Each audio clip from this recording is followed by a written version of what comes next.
Rajasthan BJP में मची हुई है खटपट। वसुंधरा राजे के ताज़ा बयानों में कौन है निशाने पर। लोकसभा चुनाव के नतीजे सामने आने के बाद बीजेपी की राजस्थान इकाई में सब कुछ ठीक नहीं चल रहा है। अंदरूनी कलह का ताज़ा उदाहरण पूर्व मुख्यमंत्री वसुंधरा राजे सिंधिया का एक बयान है।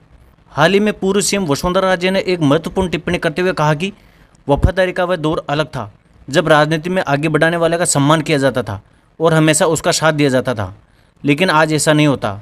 आज लोग उसी की उंगली काटने की कोशिश करते हैं जिसे पकड़कर वे चलना सीखते हैं।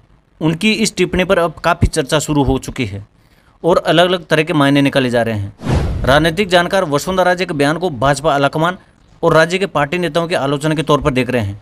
पार्टी का एक बड़ा चेहरा होने के बावजूद प्रचार के लिए मैदान में नहीं दिखाई दी थी। इससे पहले प्रदेश में पार्टी की सरकार बनाने के बाद उनका नाम मुख्यमंत्री के तौर पर सबसे आगे था, लेकिन उनकी जगह भजनलाल शर्मा को मुख्यमंत्री बना दिया गया था। ये भी उनकी नाराजगी का कारण हो सकता है। वसुंधरा राजे के बयान के बाद ये अटकलें लगाई जा रही है कि उनका निशाना पार्टी आलाकमान भी था। कुछ का मानना है कि राज्य की आलोचना राज्य सरकार के भीतर के लोगों पर थी, जिसमें डिप्टी सीएम दिया कुमारी और मंत्री राज्यवर्धन सिंह राठौड़ उनके निशाने पर थे। गौरतलब है कि जयपुर के पूर्व राजघराने से ताल्लुक रखने वाली दिया कुमारी को कभी राज्य का करीबी माना जाता था। हालांकि वसुंधरा राजे के पिछले कार्यकाल के दौरान उनके बीच दरार तब उभरी जब वसुंधरा राजे के राजघराने की संपत्तियों पर बुलडोजर चलाए गए।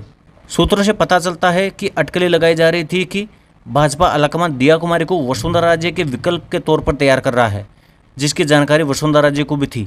दिया कुमारी के डिप्टी सीएम बनने से अटकलों को बल मिला है। कुछ लोगों का तो यहाँ तक कहना है कि अगर पूर्व मुख्यमंत्री भैरों सिंह शेखावत के राजनीतिक उत्तराधिकारी और भाजपा नेता नरपत सिंह राजवी ने विधानसभा चुनाव से पहले जयपुर राजघराने के बारे में विवादित टिप्पणी नहीं की होती तो दिया कुमारी को मुख्यमंत्री बनाया जा सकता था।